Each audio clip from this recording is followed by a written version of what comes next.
J'ai donc dit que lorsque nous avons pris conscience qu'il y avait un retard de 5 heures, alors nous avons immédiatement, mais en tant que chef de la police, j'ai immédiatement demandé à notre unité des affaires internes, le PIB, d'ouvrir une enquête formelle, rien qu'en raison du fait qu'il y avait un retard. Et je ne peux pas encore vous dire pourquoi. Après un retard de 5 heures à répondre à un signalement d'enfants disparus, les autorités de la Nouvelle-Orléans ont lancé une vaste recherche pour Brian Vasquez, un garçon neurodivergent non-verbal de 12 ans disparu de chez lui. Avec les conclusions du médecin légiste, l'enquête a pris une tournure déchirante. Nous allons analyser ce qui s'est passé et les défis des enquêteurs avec un sergent de police retraité. Bienvenue dans Sidebar, présenté par Law & Crime. Je suis Jesse Weber. Laissez-moi vous parler d'une affaire qui a captivé la Nouvelle-Orléans ces dernières semaines. Nouvelle alerte pour enfants disparus. Brian Vasquez, 12 ans, non-verbal et neuroatypique, très vulnérable, a disparu le matin du 14 août après avoir escaladé la fenêtre de chez lui. Ce qui a suivi, c'est une recherche intensive de 12 jours. Des drones, des hélicoptères, des chiens renifleurs de cadavres et même le groupe de bénévoles United Cajun Navy ont participé. Mais ce qui s'est passé, le résultat, ce n'était pas ce que tout le monde espérait. Peut-être que ce n'était même pas ce à quoi on aurait pu s'attendre. Parce que malheureusement, la dernière mise à jour est déchirante et choquante. Et cela change la façon dont toute cette enquête est examinée. Des questions ont émergé sur le fait que la police de la Nouvelle-Orléans ait mis 5 heures à réagir après la disparition signalée de ce garçon. Des questions sur la raison pour laquelle les téléphones de la famille ont été saisis sous mandat de perquisition et sur le fait de savoir si les enquêteurs ont agi de manière appropriée en envisageant peut-être d'examiner cette famille alors qu'elle est en deuil. Avec le rapport du médecin légiste, la police a révélé une sombre vérité sur la mort de Brian. Et c'est une vérité qui a suscité à la fois l'indignation et la tristesse, laissant beaucoup de gens se demander si cette tragédie aurait pu être évitée. Avant d'en arriver là, commençons par le début. Le matin du 14 août 2025, Brian Vasquez, 12 ans, a disparu de son domicile rue Bouchard à la Nouvelle-Orléans. Brian était neurodivergent, non-verbal et ne comprenait ni l'anglais ni l'espagnol. Sa famille a signalé à la police qu'il portait une couche pour adultes et errait à pied lors de sa dernière apparition. Et il s'avère d'ailleurs qu'il a été vu pour la dernière fois sur les images de la sonnette d'un voisin, ne portant qu'une couche et errant seul dans la rue.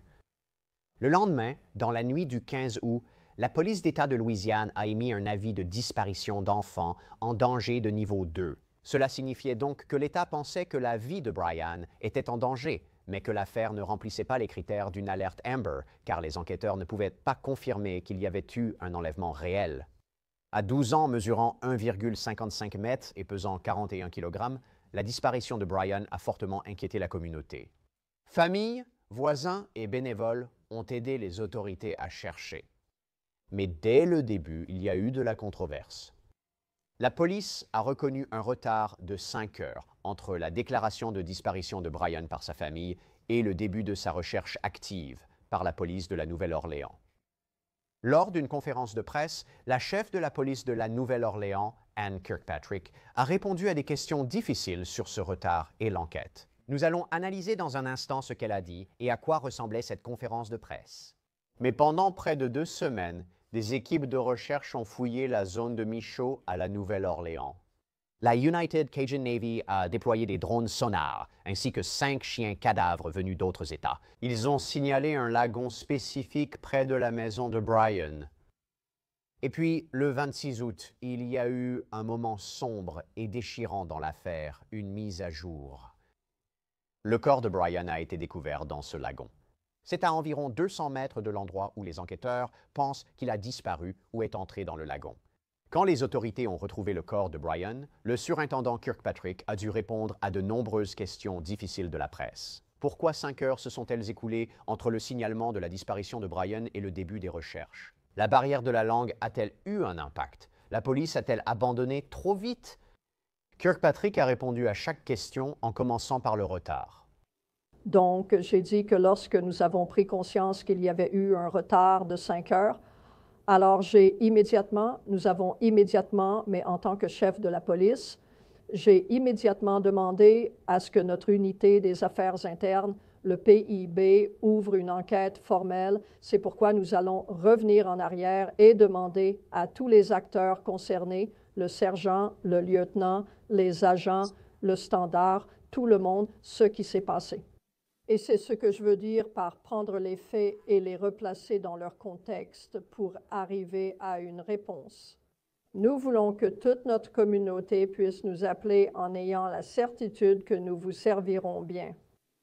Dans ce cas précis, rien qu'avec le fait, il y a eu un retard. Et je ne peux pas encore vous dire pourquoi cela s'est produit. Kirkpatrick a confirmé que les affaires internes enquêtent sur les événements de cette période critique. Des questions subsistent sur la dépendance des forces de l'ordre envers les bénévoles, surtout la United Cajun Navy, devenue clé dans cette recherche. Voici leur déclaration. La Cajun Navy, comme vous le savez, ce sont des bénévoles incroyables, mais ils ont aussi, au fil des années, développé une expertise en recherche et sauvetage. Donc, nous avions aussi la ligne de service de police sur place. Nous avions beaucoup d'agences différentes avec des chiens. Nous avons tenté la recherche et le sauvetage tout en menant une enquête. Et donc, je remercie la Cajun Navy. Je remercie la police d'État qui a amené des hélicoptères, qui a amené des drones. Nous avons aussi amené nos propres drones, et ainsi de suite. Mais c'est aussi un fait qu'en partenariat, nous nous appuyons toutes et tous sur nos expertises, et la recherche et le sauvetage relèvent souvent davantage de l'expertise d'unités différentes. Dans ce cas, nous avons la chance, dans l'État de Louisiane, d'avoir des bénévoles, la Cajun Navy, qui dispose aussi de certains moyens que nous n'avons pas toujours. Ils avaient, si j'ai bien compris, un drone sonar. Nos drones ne sont pas équipés de sonar. Et la presse s'est également concentrée sur la question de savoir si les barrières linguistiques auraient pu contribuer à ce retard aussi. Bien que Kirkpatrick ne l'ait pas exclu, il a souligné que l'enquête va examiner tous les facteurs qui ont pu entrer en jeu ici. Et en ce qui concerne Brian lui-même, elle a révélé qu'il avait déjà eu tendance à s'éloigner, mais elle a aussi semblé laisser entendre qu'il y avait des inquiétudes concernant la famille également. Permettez-moi de préciser que je connais deux. Enfin, je connais un autre événement au cours duquel Brian, au cours du mois dernier, avait quitté la maison et avait été retrouvé seul. Donc, nous le savons.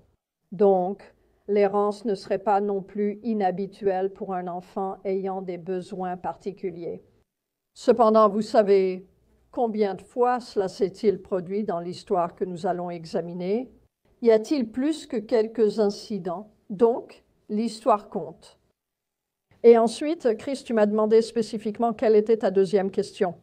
Je ne sais pas si la mère a déjà fait l'objet d'allégations ou si elle a déjà été sous enquête auparavant. La réponse est oui. Maintenant, elle n'a pas donné plus de détails à ce sujet. À la fin du premier briefing, la police de la Nouvelle-Orléans a qualifié l'affaire Brian d'enquête sur une mort non classifiée, sans évoquer d'homicide, mais sans exclure aucune hypothèse. Et puis, seulement un jour plus tard, le 27 août, le surintendant Kirkpatrick s'est de nouveau présenté devant les caméras avec les conclusions du médecin légiste de la paroisse d'Orléans. Nous allons en parler, mais d'abord, j'invite un invité spécial pour m'aider à analyser ce que nous avons entendu. J'invite le sergent de police à la retraite, Troy Hillman. Merci, Troy, d'être venu. J'aborderai cela point par point. Quelles sont les premières démarches d'un enquêteur après un signalement d'enfant disparu? Ces premières heures sont-elles si cruciales? Et en réalité, dans ce genre de situation, chaque minute compte. Il devrait vraiment y avoir ce que nous appelions dans ma juridiction une priorité 1, donc un appel d'urgence. Et tout dépend des circonstances. Mais dans ce cas précis, il s'agissait d'un enfant handicapé, non-verbal, qui, vous savez, avait déjà disparu depuis un certain temps à ce moment-là. C'est une très mauvaise situation. Une agence doit agir tout de suite. Analysons cela. Pourquoi cela inquiète-t-il autant? Quelles pourraient être les conséquences possibles d'un prétendu retard de 5 heures dans la réponse à un signalement d'enfant disparu si cela s'avère vrai? Et quelle pourrait être une explication bénigne à ce qui aurait pu se passer? Je pense vraiment et quelque chose passe, ce qui représente un risque potentiel pour cet enfant d'être enlevé, de courir sur la route, d'aller dans un lagon, quelque chose comme ça. Donc, je pense que le ton est essentiel. Mais je pense aussi que cela est contrebalancé par le fait que la plupart des agences manquent de personnel. La police n'a pas pu suivre le rythme des départs à la retraite. Donc, il y a un problème de personnel. Donc, je ne connais pas tous les détails concernant la raison pour laquelle cela n'a pas été traité comme un appel d'urgence ou pourquoi il y a eu ce retard. Mais pour moi, là, il y avait clairement des lacunes et des manquements à ce niveau-là. Vous l'avez mentionné tout à l'heure. La vérité, c'est que Brian était une personne vulnérable et un individu particulier en ce qui concerne un signalement de personnes disparues, n'est-ce pas? Donc, si vous êtes confronté à une situation où vous recherchez quelqu'un comme Brian, quelles sont les méthodes spécifiques, les outils particuliers que vous auriez pu utiliser qui diffèrent un peu d'une affaire de disparition impliquant une autre personne? Je pense qu'il faut regarder l'historique pour voir où il semblait qu'il avait déjà quitté la maison auparavant. Quelques incidents ont aidé à comprendre où il était alors.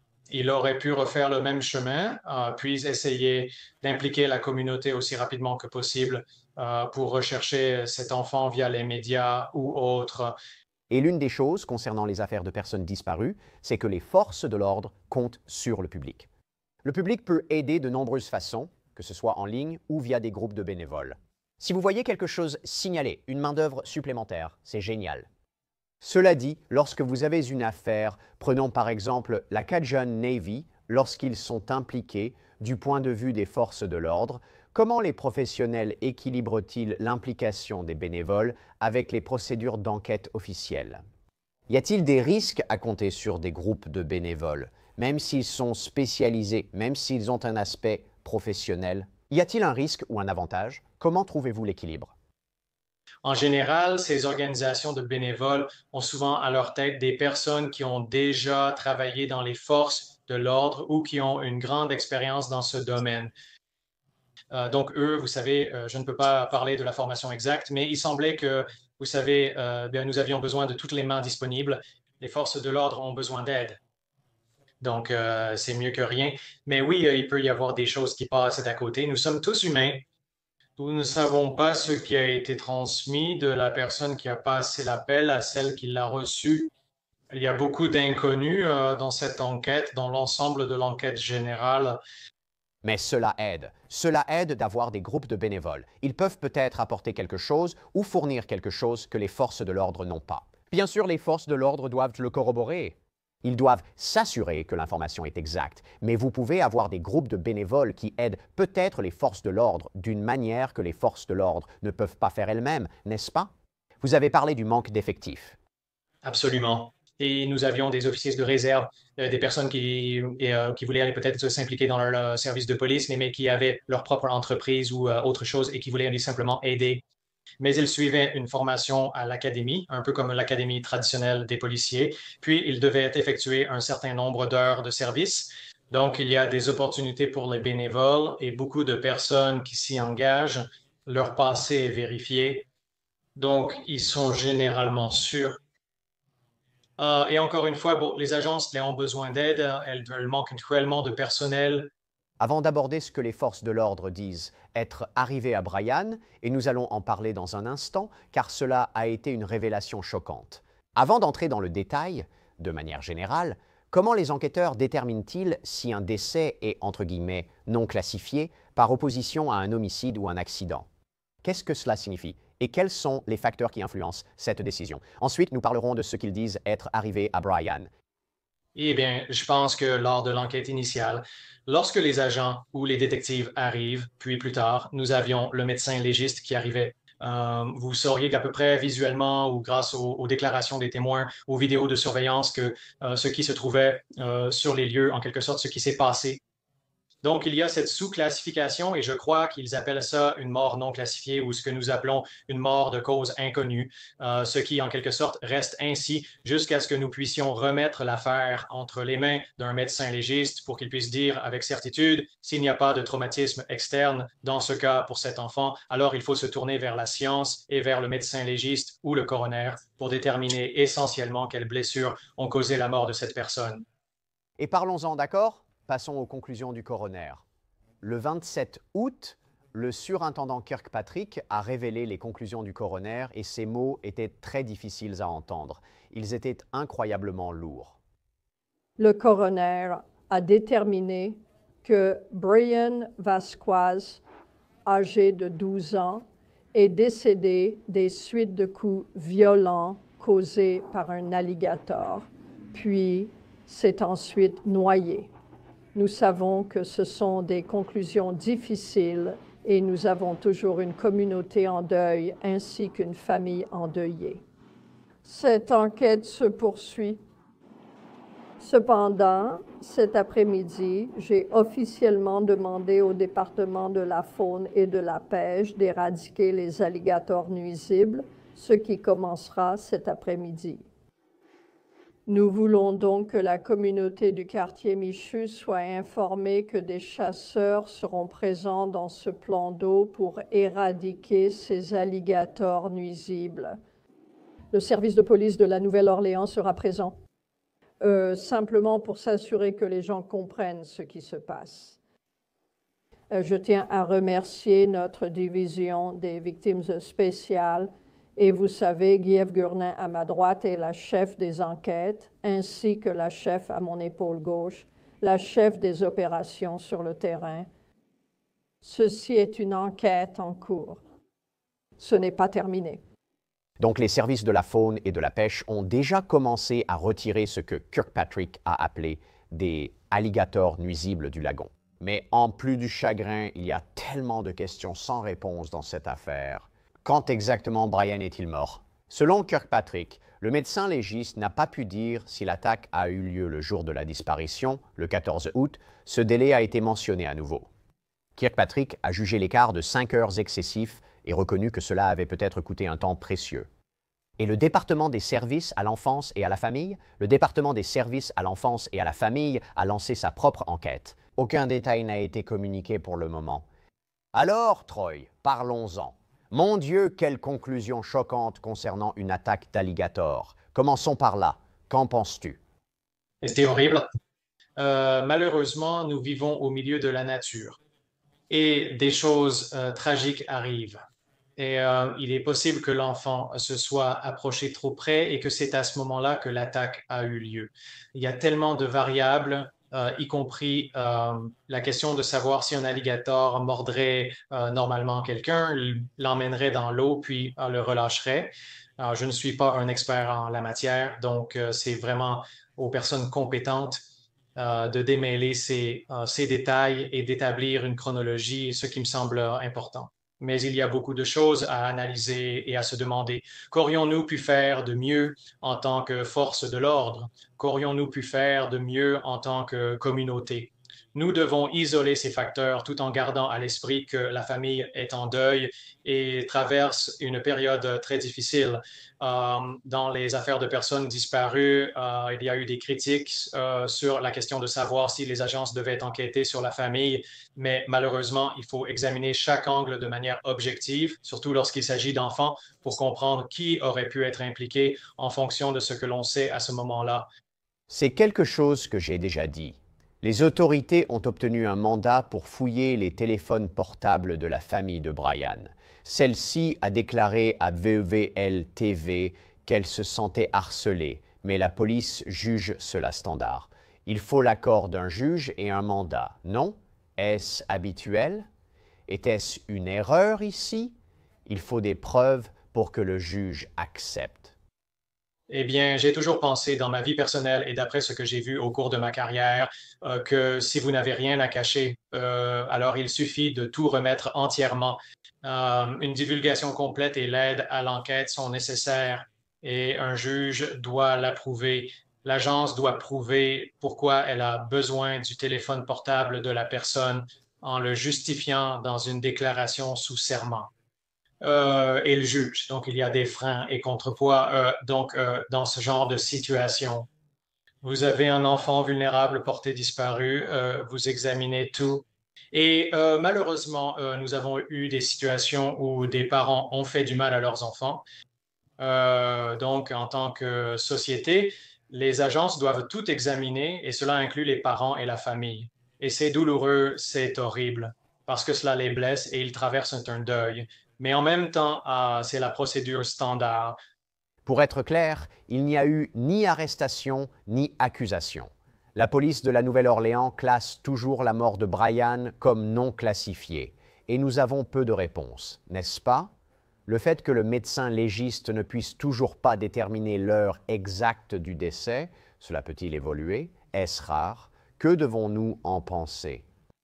D'après mon expérience et d'après mes discussions avec des médecins légistes et des coroners, il est parfois difficile de déterminer, surtout lorsqu'un corps est immergé dans l'eau. Il y a beaucoup de facteurs à prendre en compte, des questions liées à la chaleur, des considérations scientifiques.